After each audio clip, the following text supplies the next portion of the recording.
ఇవాళ ఈ press meet ఏర్పాటు చేయడానికి గల ముఖ్య కారణం గడిచిన కొన్ని రోజులుగా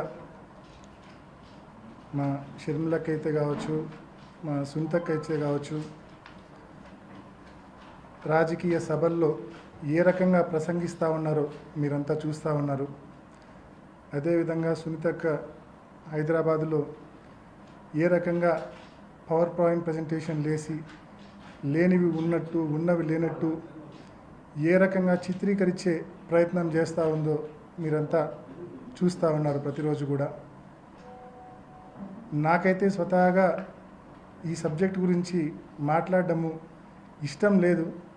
అయినప్పటికీ కంటిన్యూస్గా వాళ్ళు ఒకే విపరీతంగా నా మీద బురదేస్తున్నారు కాబట్టి నేను ఎక్స్ప్లెనేషన్ ఇవ్వడం కోసం, వివరణ ఇవ్వడం కోసం ఈ సబ్జెక్ట్ ఈ ప్రెస్ మీట్ నేను ఏర్పాటు చేసిన. ముఖ్యంగా నేను గతంలో ఒక 4-5 పర్యాయాలు మాట్లాడినా ఈ కేసు విషయం మీద.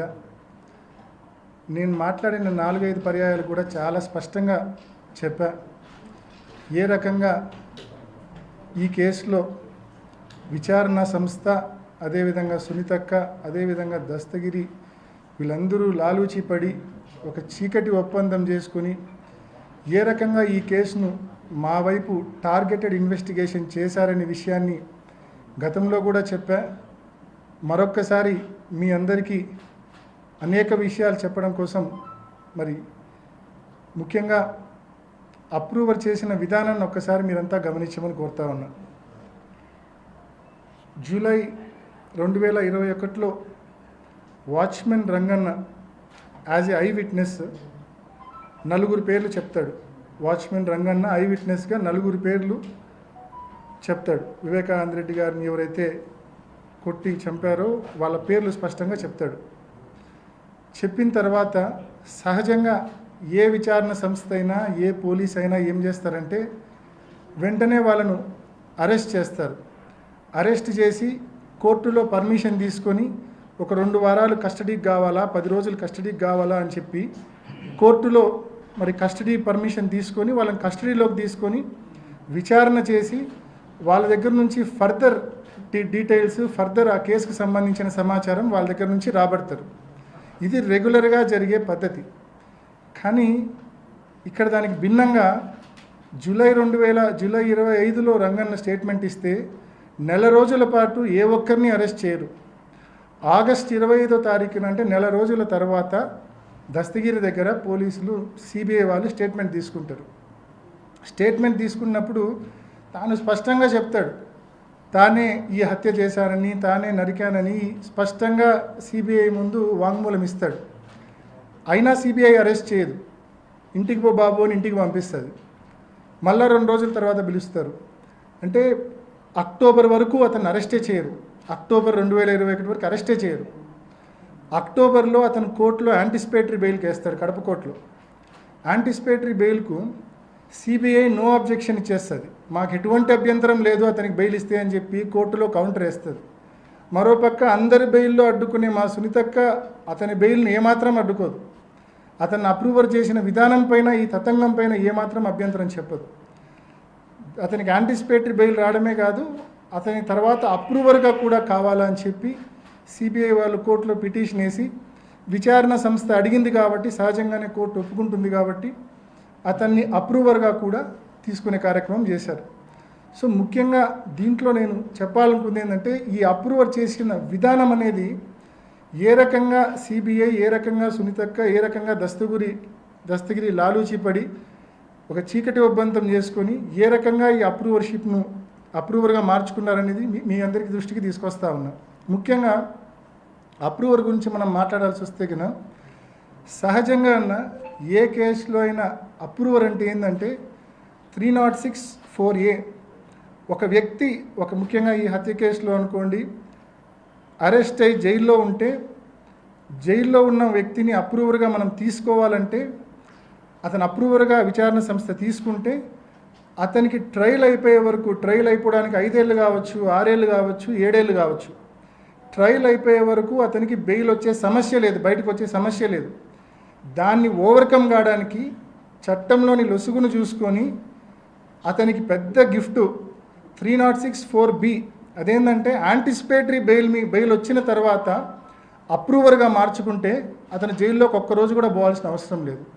సో ఈ మాదిరిగా అప్రూవర్ చేస్తే ఒక్కరోజు కూడా జైలుకు పంపకుండా శాశ్వతంగా నిన్ను ముద్దాయి నుంచి సాక్షిగా చేస్తాము, ఒక్కరోజు కూడా జైలుకు పోవాల్సిన అవసరం లేదు, కావాల్సినంత డబ్బు ఇస్తామంటే ఇంకా ఎవరి పేర్లు చెప్పమంటే వాళ్ళు చెప్పరండి. ఒక్కసారి దీన్ని విఘ్నతతో మీరందరూ కూడా ఆలోచించమని నేను కోరుతా ఉన్నాను. సో ఈ మాదిరి ఇంకా అప్రూవర్లు చేయడం అనేది ఒక ఆనవాయితీ అయితే కనుక రేపొద్దున్న నుంచి ప్రతి కేసులో ఈ అప్రూవర్షిప్ అనేది సరిపోని వాళ్ళని టార్గెట్ చేయడానికి ఉపయోగించే ఒక అస్త్రంగా ఉపయోగపడుతుంది తప్ప ఈ అప్రూవర్షిప్ అనేది వాస్తవాలు బయటికి రావడానికి నిజంగా ఉపయోగపడే పరిస్థితి ఉండదు. సో ఇది అప్రూవర్షిప్కు సంబంధించి. అప్రూవర్షిప్తో పాటు సిబిఐ సునీతక్క దస్తగిరి లాలూచి విషయంలో కొన్ని ఎగ్జాంపుల్స్ కూడా మీ అందరి దృష్టికి చెప్పాలనుకుంటున్నా. ముఖ్యంగా 20 జూలై 2020లో సిబిఐ ముందు సునీతక్క హాజరైనప్పుడు వాంగ్మూలం ఇచ్చినప్పుడు జూలై 2020 వాంగ్మూలం ఇచ్చినప్పుడు ఏం చెప్తుందంటే లెటర్ గురించి ఏం చెప్తుందంటే,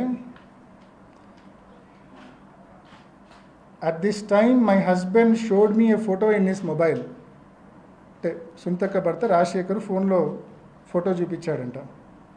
The said photo was purported letter written by my father and mentioning therein the name of Prasad driver as suspect killer. The said photograph was forwarded through Krishna Reddy to my husband. After this I got afraid and suspicious as well that it may have been a fabricated letter in order to put the blame on Prasad and that he may be killed if the letter comes out. అని ఆ letter గురించి లెటర్ను చూసినా అని చెప్తుంది, letter ఉందని తెలుసు అని చెప్తుంది, లెటర్ బయటకు వస్తే ఏమేమో అవుతాయని చెప్పి కూడా ఇంత డీటెయిల్డ్ ఎక్స్ప్లెనేషన్ ఇస్తుంది. ఇంకా కింద చాలా ఉంది చదువుకుంటా పోతే. ఆ తరువాత వెంటనే బహుశా ఎవరో చెప్పినట్టున్నారు సిబిఐలోనే, ఎవరైనా లాయర్లు చెప్పినారేమో, ఈ రకంగా స్టేట్మెంట్ ఇస్తే నీకు నష్టమమ్మా అని చెప్పారేమో. ఇమ్మీడియట్గా నెల రోజులు జరగకముందే, ఇది జూలై 2020, 28 జూలై 2020, ఇది 27 ఆగస్ట్ 2020, కరెక్ట్గా నెల రోజుల వ్యవధిలో ఏమంటుంది, ఆ లెటర్ ఉన్న విషయమే నాకు తెలియదు, అంతా తూచ్, నాకు లెటర్ నేను చూడలే, లెటర్ గురించి నాకు తెలియదు, అంతా తూచ్, నేను లెటర్ను కేవలం రాహుల్ దేవ్ శర్మ పులివెందులకు రీచ్ అయినాక సాయంకాలం రాహుల్ దేవ్ శర్మ చూపిస్తేనే చూసినా తప్ప నాకు లెటర్ గురించి ఏమీ తెలియదని చెప్పి వెంటనే తప్పించుకుంటుంది. సిబిఐకి ఇచ్చిన వాంగ్మూలాలండి ఇవన్నీ కూడా. ఈజ్ దిస్ న్యాచురల్ జస్టిస్ అని నేను అడుగుతా ఉన్నా, సునీతక్కను అడుగుతా ఉన్నా, సిబిఐని కూడా అడుగుతా ఉన్నా. ఇది న్యాచురల్ జస్టిసా? సామాన్యుడికి ఇది సాధ్యమేనా? సిబిఐ దగ్గర ఒక వాంగ్మూలం ఇచ్చి నెల తిరగకుండానే నా వాంగ్మూలం అది కాదు, నేను అసలు చూడలే వినలే, దాని గురించి నాకు ఏమీ తెలియదంటే అటువంటి వాంగ్మూలం అసలు రికార్డు చేస్తారా? నెల తిరగకుండానే వాంగ్మూలం, మళ్ళీ రెండో వాంగ్మూలం నాకేం తెలియదంటే రికార్డ్ చేశారు. మీ అందరికీ కాపీస్ ఇస్తున్నా, ఇప్పుడు మీ అందరికి కూడా 10 కాపీస్ మీ అందరికి ఇస్తా ఉన్నా. అండ్ అంటే ఈ మాదిరి దస్తగిరి కూడా ఇంకో నెల తర్వాత పోయి నాకేం సంబంధం లేదు అంటే అంతా తూచి నేను చెప్పింది అంటే అయిపోతుందా? తూచి అవుతుందా ఇది? అంటే ఏ రకంగా ఒక విచారణ సంస్థ, ఒక సునీతక్క, ఒక దస్తగిరి లాలూచి పెడితే ఏ రకంగా ఉంటుందనే దానికి ఇదొక ఉదాహరణ. ఇంకోటండి, ఆ వీడియో ఓపెన్ చేసి అంతకుముందు 4 minutes. ఇంకోటి ఇన్సిడెంట్ జరిగిన వెంటనే, ఇది కూడా వీళ్ళ యొక్క ఒప్పందం చూపించే వీడియోనే. ఇది కూడా ఇన్సిడెంట్ జరిగిన వెంటనే ఒక 2 వారాలకు సునీతక్క ప్రెస్ మీట్ పెడుతుంది, 10 రోజుల్లోనే అనుకుంటా. ఆ ప్రెస్ మీట్లో చాలా స్పష్టంగా చెప్తుంది, what was my father doing, మీరే వినండి.